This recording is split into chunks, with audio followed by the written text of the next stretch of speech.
Let's start with something uncomfortable. Hatred isn't always loud. It doesn't always come with shouting or slam doors.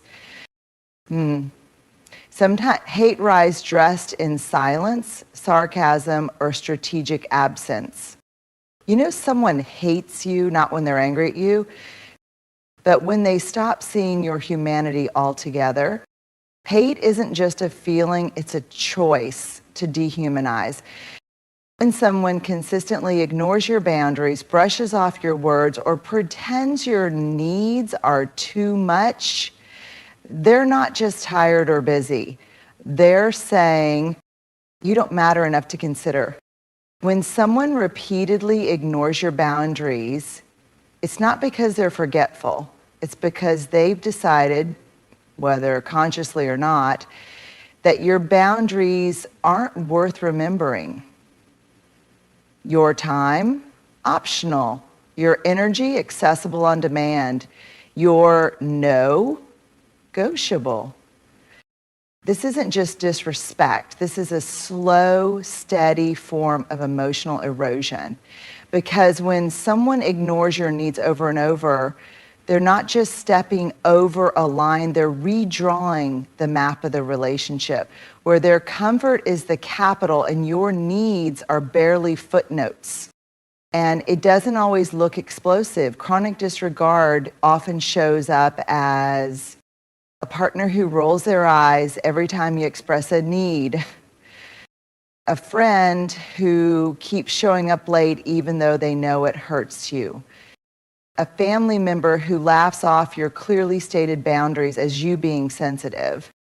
Each time it happens, your sense of self-worth takes a hit, not because you're weak, but because connection requires mutual respect.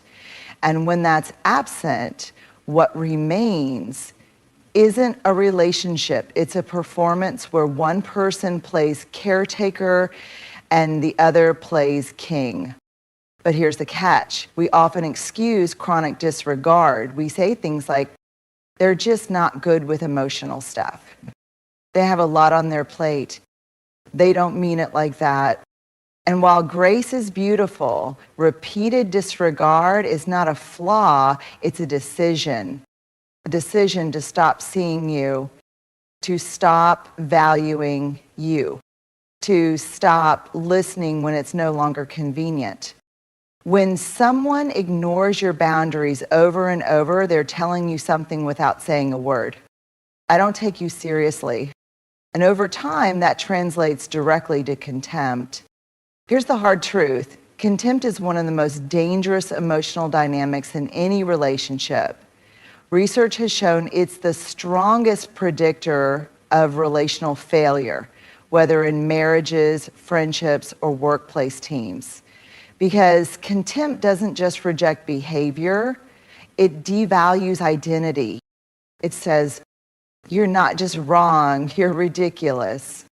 You're not just mistaken, you're beneath me. Your voice doesn't matter here. So when disregard becomes chronic, we must ask ourselves, is this forgetfulness or is this someone refusing to treat me like I matter? Because love without respect isn't love. It's control. It's convenience. It's performance. And you, as you are, in your full humanity, deserve more than being tolerated. You deserve to be treated like your feelings aren't interruptions, but invitations to deeper connection. So don't confuse chronic disregard with a personality quirk. Call it what it is, the early warning sign of contempt. And contempt, left unchecked, doesn't stay silent. It becomes resentment. It becomes manipulation. It becomes hate that wears the mask of apathy. When we talk about betrayal, most people think of the big stuff. Lies, affairs, abandonment. But one of the most gut-wrenching betrayals doesn't make noise. It doesn't leave bruises or spark shouting matches. It happens quietly. Ultimately, it happens when someone uses your own vulnerability against you. Let's slow this down. At some point, you took a risk. You let your guard down. You said, here, this is me, unfiltered. This is the part I usually hide. You shared a fear, a trauma, a secret, maybe something tender you had never said out loud before, and they nodded. Maybe even thanked you for trusting them. You believed in that moment that the space between you had grown stronger, deeper, that you were safer than you had been the moment before. But then later, days, weeks, maybe months, they turned your words into weapons. Maybe a subtle, sarcastic jab, a joke at your expense, harmless remark about that very thing you told them in confidence, now twisted in front of others. Or maybe it was direct. They used your past to silence you, your insecurities to win an argument, your pain to make themselves feel powerful. And just like that, your courage became their leverage. Let's be really clear here. This is not just unkind behavior. It is deep betrayal. Because weaponized vulnerability says this: I see your softest part, and I've decided it's useful to me.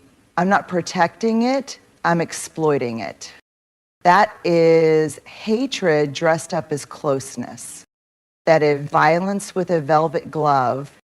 What makes this betrayal so painful isn't just the breach of trust, it's that it rewrites the past. It makes you question if you were ever safe at all.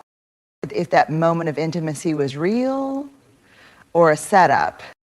And it makes you wonder if opening up was a mistake, not a strength. That's the real wound. Because when someone takes your vulnerability and turns it into ammunition, they're not just hurting you in the moment, they're sending them out. You can never be soft here again. This is how people build walls, not because they want to be cold, but because at some point they learned that warmth was a liability. And here's the sad part. People who do this often blame you for reacting. They'll say things like, you're overreacting. It's just a joke. I didn't think you'd take it so seriously. You're too sensitive. But those words are not explanations. They are gaslight-soaked bandages for wounds they inflicted. And you do not have to accept them. People who love you, even in conflict, do not use your wounds as weapons. They fight fair. They stay grounded. They never forget that the person they're angry at is also the person they love. So when someone turns your vulnerability against you, it's not just a red flag. It's a line in the sand. You don't owe them another confession. You don't owe them another chance to understand how deeply they cut. You owe yourself safety. You owe yourself boundaries. You owe yourself the kind of love that holds your secrets with reverence, not with a grip tight enough to throw them back at you. Because being vulnerable is one of the most courageous things a human can do. And anyone who uses that courage against you doesn't deserve access to it again. There's a special kind of heartbreak that comes not when someone mocks your pain, but when they ruin your joy. You know the feeling. You share good news, something that lit you up, something you've been quietly working toward or praying for, and the response is cold, dismissive, jealous, critical, or worse, strategically cruel. You walk into a room lit up with something you're proud of, only to have someone pull the plug. That's not a coincidence, that's sabotage. Here's the truth we often don't talk about. Not everyone is happy when you're happy. Not everyone claps when you win. Not everyone can handle your light, especially when they haven't faced their own darkness. and that sabotage, it's rarely loud. It doesn't come with open anger. It comes in sideways like this. They undercut your excitement with a harmless comparison. Oh, that's cool, but did you hear what so-and-so did? They laugh at your dreams. Wow, you really think that'll work? They bring up something bad right in your brightest moment. I'm happy for you, but don't forget what happened last time. Or they simply say nothing at all and let the silence do the hurting. And what hurts the most is not just the words, it's what they mean. It means that your joy doesn't feel safe with them. It means that your growth, your peace, your healing, your glow up, it all threatens something in them that they haven't made peace with. Light reminds them of everything they've abandoned in themselves. Let's be clear, joy sabotage is rarely about you. It's about the war someone is fighting with their own unhealed wounds. But, and this is critical, that doesn't mean it's okay. Understanding why someone lashes out doesn't excuse the damage they cause. Because here's what's really happening underneath joy sabotage. Resentment. Resentment is corrosive. It builds in silence. It festers. It tells someone, why them? Why not you? They don't deserve that happiness, that success, that love. And when that resentment goes unchecked, it starts to show up in quiet acts of sabotage, little pokes meant to deflate, humiliate, or destabilize you. This is often the invisible turning point in many relationships, romantic, familial, or platonic. You start hiding your joy to keep the peace. You downplay your wins to make them comfortable. You shrink not because you want to, but because every time you shine, someone near you burns with bitterness. And make no mistake, resentment unspoken always becomes resentment expressed. It may look passive, but it's a kind of hate. It's the hatred of what you represent, the freedom, the courage, the peace that someone else doesn't feel brave enough to reach for themselves. And it hurts because we all want to be celebrated. We want our joy to be met with arms wide open, not folded across chests. We want to feel safe in our happiness, not punished for it. So what do? You don't dim to keep others from squinting. You don't apologize for joy you earned. You don't pretend to be smaller so someone else doesn't feel insecure. What you do is take inventory and you ask, who celebrates me when I'm thriving? Who mirrors back my light instead of trying to shut it off? And if someone consistently sabotages your joy, the question is no longer, why do they do this? It becomes, why am I still handing them access to the most sacred parts of my life? Because your joy is sacred. It's your evidence that healing is possible, that effort matters, that good things do happen. And you deserve people who protect it, people who hold it gently, fiercely, and without fear. You deserve people who don't just endure your joy, but rise with it.